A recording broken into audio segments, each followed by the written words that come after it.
यज्ञम वस्तु दिया वस्तु। हमारे मध्य में विजयपाल सिंह आर्य जी हमारे प्रचारक हैं, उपस्थित हैं। उनसे निवेदन है कि आप मंच पर आ जाएं। श्री विजयपाल सिंह जी। हाँ, ये बड़े सुंदर विचार हम लोग अभी श्रवण कर रहे थे और कार्यक्रम की पूरी रूपरेखा भी हम लोगों की समझ में आ गई है।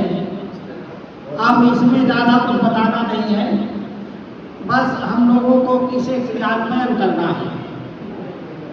तो हम लोग थोड़ा दूसरा विचार प्रस्तुत करना चाहते हैं कि आज हमारे जो समाज की वर्तमान समाज की जो स्थिति है इसको भी समझना पड़ेगा और हमको आर्यीकरण करना है। बिना आर्यीकरण के ये देश नहीं बच सकता है, इस पर हम थोड़ा चर्चा करेंगे। बिना आर्यीकरण के दुनिया का कोई व्यक्ति कह दे कि हम इसकी रक्षा कर लेंगे, देश की रक्षा नहीं कर सकते बिना आर्यीकरण।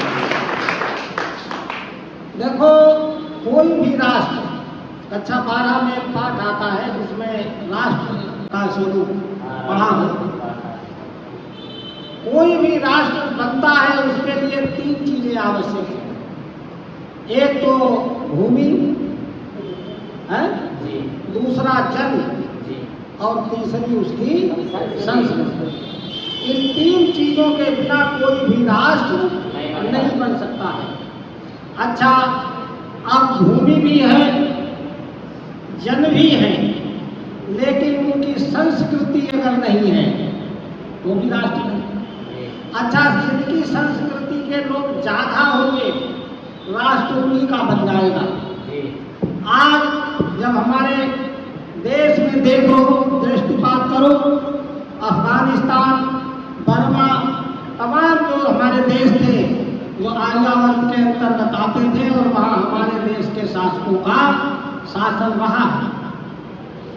लेकिन आज हम लोग सिमट गए। उसका कारण क्या रहा कि वहाँ भूमि है या नहीं है? भूमि है, वहाँ जन है, जन भी है, लेकिन वहाँ की संस्कृति, वो हमारी जो संस्कृति थी वो संस्कृति वहाँ नहीं है। इसीलिए देश बढ़ता गया और हम सिकुड़ते चले गए। पाकिस्तान में था जन है, भूमि है, लेकिन हमारी संस्कृति नहीं है, तो पाकिस्तान टुकड़ा हो गया। फिर हम और छोटे हो गए। विचार करो कि हमारी अगर ये संस्कृति घटती रही तो जितना बीज हमारे पास है इतना भी सुरक्षित रखना बड़ा असंभव है। जो लोग खाली पीने मांगते हैं वो सोचते कि नारों से चल जाएगा देश, चलेगा नहीं। इसलिए आदमियों को बड़ी गंभीरता से विचार करना और किसी के बहकाव में नहीं आना। जो संस्कृति अपने से जिनको वो नीचा मानते हैं उनको आगे बढ़ने से रोकती है, वो संस्कृति बहुत ज्यादा दिनों तक नहीं चल पाएगी। आज भी उनके कान नहीं खुले हुए हैं। एक जमाना था जब कहा था कि स्त्री सूत्रो नाभ्यताम, स्त्री और शूद्र को वेद पढ़ने का अधिकार नहीं है। 1000 साल लगभग बीते, 1000 साल के अंदर देश गुलाम हो गया और हजारों साल की गुलामी उसने झेली। इसीलिए केवल वेद पढ़ने से लोगों को मना किया गया। और ध्यान रहे कि जब वेद पढ़ने से लोगों को मना किया गया तो नाना प्रकार के मत, पंथ और मजहब हमारे यहाँ आए। एक धार्मिक भावना हर व्यक्ति के अंदर होती है, वो प्राकृतिक स्वाभाविक भावना है। उसे धर्म की प्यास होती है, ईश्वर के जानने की उसे इच्छा होती है। लेकिन जब हमने दीपक हटा दिया, जो सूर्य ज्ञान का था उसको हटा दिया, फिर उस अंधेरे में जिन लोगों ने टटोला, जैसे महात्मा बुद्ध आए, उन्होंने देखा, चिंतन किया और उनके जो विचार बने लोगों ने उनको विचार फैलाए। महावीर आए, उन्होंने अपने विचार फैलाए और उनके बाद में ईसा मसीह आए, उन्होंने फैलाए। उसके बाद मोहम्मद साहब आए, उन्होंने अपने विचार फैलाए। इतने तक तो इनके जो विचार, उन्होंने धर्मों की स्थापना नहीं की, उन्होंने तो केवल अपने विचार दिए। उनके अनुयायियों ने बाद में उन्हीं को धर्म मान लिया। और ये चलता रहा करीब हमारी समझ में 11वीं शताब्दी तक ये हमारे देश में चला, जब तक पृथ्वीराज चौहान का शासन जिस समय तक था। उसके बाद जब गुलामी की स्थिति आई तब गुरुडम चला, तब गुरु लोग आए। तो अब जो गुरुडम जो चला उसका परिणाम क्या हुआ? तमाम प्रकार के पंथ बने, उनसे तो मजहब बने थे, संप्रदाय बने थे, लेकिन जिस समय में गुरुडम आया तो इनसे अनेक प्रकार के पंथ। महात्मा कबीर आए तो कबीर के जो अनुयायी थे वो क्या हो गए? कबीरपंथी हो गए। जो रामानंद के अनुयायी थे रामानंदी हो गए। वैष्णव विष्णु को मानने वाले वैष्णव हो गए, शंकर को मानने वाले शैव हो गए। तो इस तरह से नाना प्रकार के मत, पंथ, संप्रदाय और मजहबों में हम बंटते रहे। अब विचार ये देखना है कि इसका कारण क्या था कि वो वेद का ज्ञान हमारे सामने नहीं था। अगर ये वेद का ज्ञान सबके लिए उपलब्ध होता तो इनमें से भी तमाम लोग वेद पढ़ लेते और सही रास्ता देश को दिखा सकते। लेकिन उन्होंने अपने मन में जो भी चिंतन, जो मनन उनके अंदर आया, उससे समाज को उन्होंने मार्गदर्शन करने का प्रयास किया। लेकिन चूंकि परमात्मा की वाणी वेद है, वह सर्वज्ञ है परमात्मा, इसलिए वेद में कोई कमी नहीं है। मनुष्य कितना भी होशियार हो, कितना भी बुद्धिमान हो, लेकिन उसमें कोई कमी रह जाती है। तो इसलिए इनमें तमाम कमियां रह गई, हम उस ज्ञान को उस तरह से प्राप्त नहीं कर पाएंगे। तो अब आज भी कहते हैं कि स्त्री गायत्री मंत्र नारी नहीं पढ़ सकता है। अब ये बात बताओ, इन्हें अब भी नहीं दिख रहा कि भाई ये वेद ना पढ़ने का परिणाम कितना बुरा हुआ। हजारों साल की गुलामी को झेला इस देश के लोगों ने, और इतने कष्ट झेले दुनिया में हमारी समझ में किसी और कौम में इतने कष्ट नहीं झेले होंगे जितना हमारे देश के लोगों को झेलना होगा। और उनको झेलने के बाद आज भी कहते हैं कि नारी को वेद मंत्र पढ़ने का अधिकार नहीं।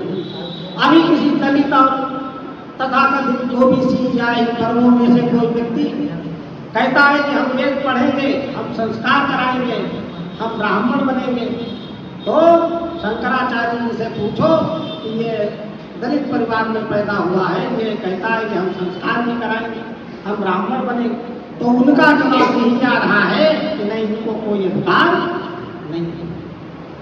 और ये संगठन, इसीलिए अगर ये संस्कृति रही तो ये समाज संगठन कभी नहीं हो पाएगा।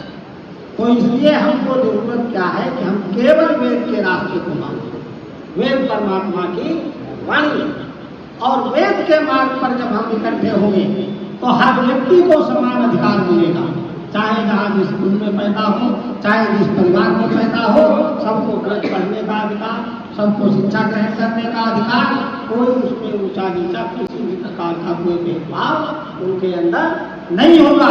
और ये जो तमाम प्रकार के आज जो संगठन हम लोग सोचते हैं कि ये जो आज जब सुरक्षा की बात आती है, अब तमाम आप देख रहे हो कहीं झगड़े हो रहे हैं, कई नगरों में झगड़े हो रहे हैं, तो इसका कारण क्या है कि हम धर्म की चीजों के बजाय हम दिखावा के लिए सब झगड़े कर रहे हैं, अनर्गल नारे लगा रहे हैं, अनर्गल सब चीजें कर रहे हैं। तो ठोस हमको करना क्या है कि हमको वेद के प्रचार में लगना है, और जब वेद के प्रचार में लगेंगे तभी ये हमारा देश जो है, हमारे देश के लोग संगठित होंगे। और जिस दिन हमारे लोग, जितने ये लोग बैठे हैं, अपने जैसे 100 लोग पैदा कर लें और 1 लाख आदमी जिस दिन आदमी बन जाएगा इस देश में, तो आदियों का राज्य इस देश नहीं पूरे विश्व में होगा। एक बहुत विचार, आदियों के दर्शन दुनिया को मानना पड़ेगा। आदियों की सभ्यता, आज हमारे जितने भी चीजें हैं, देखो नमस्ते पूरी दुनिया मान गई, पूरी दुनिया मानती है कि अभिवादन क्या है, नमस्ते, और पूरी दुनिया मानती है कि सबसे प्राचीनतम पुस्तक वेद है, ये पूरी दुनिया मानती है। अच्छा, ओम सांप्रदायिक नहीं है, ओम शब्द ईश्वर का जो मुख्य नाम है, ये भी किसी संप्रदाय विशेष का नहीं माना जाता है। सात हम और स्वामी दयानंद जी ने जिन चीजों को कहा था कि ये चीजें होनी चाहिए, अगर वो समाज के लोगों ने नहीं मानी तो वो कानून बना करके लोगों को माननी पड़ेगी। जैसे स्वामी दयानंद ने कहा था कि बाल विवाह खत्म होना चाहिए, बाल विवाह नहीं खत्म हुआ तो कानून बनाई सरकार ने, अब कानून बना करके उसको खत्म किया। लेकिन ये सोच किसकी थी? स्वामी दयानंद और आज समाज के लोग है। शिक्षा के विषय में सबसे ज्यादा अगर समाज को शिक्षित करने का प्रयास किया तो आज समाज ने किया। आप आज जी बता रहे थे कि ज्योतिबा फुले की पत्नी सावित्रीबाई फुले ने जो विद्यालय खोला उसमें भी विरोध बहुत हुआ था। और उनका ही नहीं, राजा राम मोहन राय ने कलकत्ता में स्कूल खोला था बंगाल में, उनके स्कूल में भी पढ़ने पर विरोध हुआ था। तो ये पता नहीं इस देश के लोगों में क्या बात है, ये शिक्षा के दुश्मन है, शिक्षा को नहीं चाहते हैं कि कोई दूसरा पढ़ पाए। तो इसलिए इन चीजों को हमें समझना पड़ा। और हमने आर्य समाज ने जब शिक्षा का विरोध बनाया तो पूरे विश्व में आज डीएवी का केवल भारत में नहीं है, मॉरिशस में, अन्य देशों में भी हमारे देश के और आर्य समाज का भी प्रचार देशों में हुआ। तो शिक्षा के क्षेत्र में स्वामी दयानंद ने जो बातें कही, शिक्षा को बाद में सरकार ने उसको नाम दिया। आज हमारे देश में सर्व शिक्षा अभियान लागू करना पड़ा। ये सब किसकी देन है? ये आर्य समाज की ही देन है। आर्य समाज ने ही जो बातें कही अगर सामान्य तौर से लोगों नहीं मानी तो उन्हें कानून बना करके मानना पड़ा। तो आर्य समाज जो है ये मार्गदर्शन। तो आर्य समाज में स्वामी दयानंद का जो उन्होंने जो स्थापना की आर्य समाज की, उनका जो चिंतन और मनन था उससे हमारे देश को नहीं पूरे विश्व को मार्गदर्शन दिया। उन्होंने जो 13वां शब्दोल्लास लिखा, 14वां शब्दोल्लास लिखा, तमाम मुल्ला मौलवी और पादरी आज भी अपनी जब उनमें देखते हैं तो उनका जवाब देने की क्षमता उनके अंदर नहीं है। वो उन्हें पूरी तरह से नहीं काट पाते हैं और उन्हें अपने धर्म ग्रंथों में उन्हें परिवर्तन करने पड़े, उनकी व्याख्याओं को बदलना पड़ा। तो ये आर्य समाज की देन है। आर्य समाज ने क्रांतिकारी परिवर्तन किया है। और अगर हम चाहते हैं कि हमारा ये राष्ट्र सुरक्षित हो तो आप देखिए कौन सी संस्कृति से सुरक्षित होगा? उस हिंदू संस्कृति से होगा जिसका व्यक्ति कह रहा है हम ब्राह्मण के घर में पैदा हो गए तो हम भी ब्राह्मण हैं। दूसरा कहता हम वेद पढ़ेंगे तो कहते नहीं तुम्हें अधिकार नहीं, तुम्हें शोभा नहीं देता। क्या ये संस्कृति ज्यादा दिन चल पाएगी? ये नहीं चल पाएगी और ये संस्कृति एक दिन मिट जाएगी। तो इसलिए इस संस्कृति को अगर हमें अपनी बचाना है तो हमको आर्य संस्कृति में बदलना पड़ेगा। तो जब आर्य संस्कृति हमारी होगी तभी हम संगठित हो सकते हैं। समाज से कहते हैं जातवाद मिटाना है, जातवाद कैसे मिटेगा? जातवाद मिटाने के लिए हम लोगों को आर्यकरण करना पड़ेगा। जो 90 करोड़ हिंदू इस देश का है उसका आर्यकरण करना पड़ेगा। जब वो आर्य बनेंगे तभी यहाँ से संप्रदायवाद और जातिवाद खत्म होगा। अच्छा, जिन लोगों को ये लगता है कि नहीं जातिवाद और ये सब खत्म हो गया वो धोखे में, खत्म नहीं हुआ है। आप देखें जैसे हम लोग गंगा घाट पे जाते हैं, जो घाट है, घाट नहीं जो जिनपे पंडा लोग बैठते हैं, आप वहाँ ब्राह्मण के अलावा पंडित पुजारी के अलावा कोई बुक करा कर देखा है कि वहाँ चढ़ावा देंगे? नहीं हो पाएगा। अरे जिन मंदिरों को बनाने के लिए लोगों से घर घर से आरएसएस के लोगों ने कहा सब लोग पैसा दें, सबकी उसमें भागीदारी है, उनमें तुम पुजारी देखने के लिए तुम्हें जाती आ गई, तब नहीं तुम्हें दिख रहा है कि ये क्या है, इसमें सभी धर्मों के लोगों का होना चाहिए। तो ये सब चीजें जो है, ऐसा नहीं कि लोग अनपढ़ है बेवकूफ है, ये सारे सब समाज समझ रहा है। अब ये समाज जब समझ रहा है तो तुम्हारे धोखे में नहीं आएगा कि खंड हिंदू बनाएंगे, हिंदू कभी नहीं बन पाएगा। आर्य राष्ट्र तो बन सकता है, हाँ, उसका मुख्य कारण है कि आर्य जिस दिन होगा उस दिन आर्य राष्ट्र बन जाएगा। और यही एक इलाज भी इस देश का है। आदि राष्ट्र बनेगा तो ये जो जितने भी ये मुसलमान हैं, ईसाई हैं और जो धर्म से परिवर्तित हुए हैं, वो भी बड़ी जल्दी जल्दी से हमारे साथ आ जाएंगे, क्योंकि उनका एक आने का कारण भी है। भाई हम लोग उनसे भी तो विचार करें कि क्यों नहीं आ रहे। अब जब हमारे यहाँ जातवाद इतना है, मान लीजिए कोई मुस्लिम लड़की आई, उससे संतान पैदा हुई, वो विवाह उसका कहाँ होगा, कौन सी जाति में वो गिना जाएगा? ये तो समस्या तुम्हारे यहाँ खुद ही है, और जब समस्या तुम्हारे यहाँ है तो इसीलिए पढ़ नहीं पा रहे हम लोग। अच्छा, तो इस समस्या का निदान कब होगा? जब देश का आर्यीकरण होगा। जब आर्यीकरण हो जाएगा तब लोग खुले मन से चिंतन शुरू करेंगे, तब हर व्यक्ति को अधिकार होगा कि वह चाहे जिस कुल में पैदा हो, चाहे जिस वर्ग में पैदा हो, उसे स्वतंत्रता तो है कि हम कर्म करके चाहे जो अपना स्थान समाज में बना सकते हैं। लेकिन ये जो व्यवस्था है, हिंदू धर्म का नुकसान मुसलमानों ईसाइयों से उतना ज़्यादा नहीं हो रहा है जितना उनका धर्म के ठेकेदारों से हो रहा है। और इन धर्म के ठेकेदारों ने केवल हिंदुत्व को पैसा पैदा करने का आय का साधन बना दिया, और जब उनके साधन खत्म होने जाते हैं तब कहते हैं कि हिंदू खतरे में। जब वो जानते हैं जब हमारे साथ नहीं जुड़ रहा है तब उन्हें लगता है कि हिंदू खतरे में, तब दिखाई पड़ता है।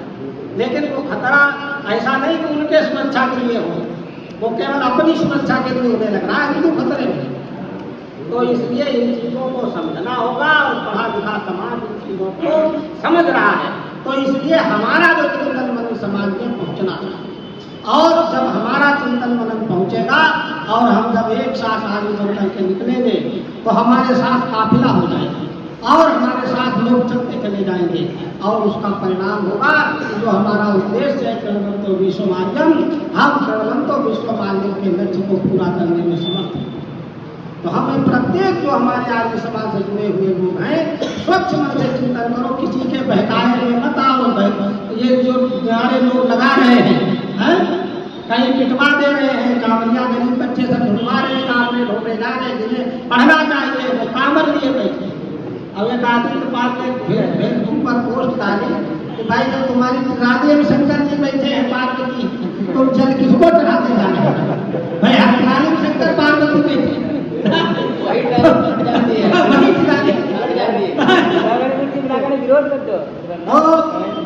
इस तरह से है कि हम लोगों को इस पर विचार करना पड़ेगा, और अपने नौजवान साथियों को सबको समझाओ, इन ढोंग और पाखंडों से बचें, और शिक्षा की ओर ध्यान दो, और सबको आगे करें, और संध्या सब करें, युद्ध करना सब सीखें।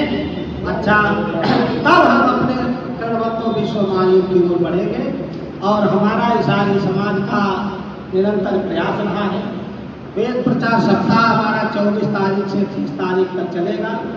आचार्य नरेश वाचस्पति हमारे यहाँ आ रहे हैं, आचार्य विजयपाल सिंह जी आ रहे हैं, और पुरोहित और प्रचारक प्रशिक्षण भी हम लोगों ने रखा है, और ये पिछले वर्ष भी रखा था। हम चाहते हैं कि अधिक से अधिक हमारे प्रचारक तैयार हों, अधिक से अधिक हमारे पुरोहित तैयार हों, और जो समाज में जाकर के विधिवत संस्कार करें, और वो एक व्यवस्था जो लोग बनाए हुए हैं उस पर एक प्रहार, और उन लोगों को ये पता लगना चाहिए कि हर व्यक्ति ब्राह्मण बन सकता है, और हर व्यक्ति का उद्देश्य भी यही होना चाहिए। हम चाहे जिस कुल में चाहे जहाँ पैदा हुए हो, अंततः हमारा लक्ष्य है ब्राह्मण बनना। हम अपने विद्या को बढ़ाएं, अपने आचरण को अच्छा बनाएं और ब्राह्मण बने, और ब्राह्मण बन करके अंत में हम लोग संन्यास लें और उस मोक्ष को प्राप्त, क्योंकि हमारा और ये आर्य संस्कृति है जिसमें धर्म, अर्थ, काम और मोक्ष, ये चार हमारे पुरुषार्थ हैं। अंतिम लक्ष्य हमारा मोक्ष था। हमारे यहाँ राजा महाराजा इतने हुए हैं, अंतिम समय में वो भी चले गए, राजपाट उन्होंने छोड़ दिया, सौंप दिया और तपस्या करके चले गए। अरे आज तो जिन्होंने जिनका काम घर छोड़ने का था वो भी सत्ता में जमे।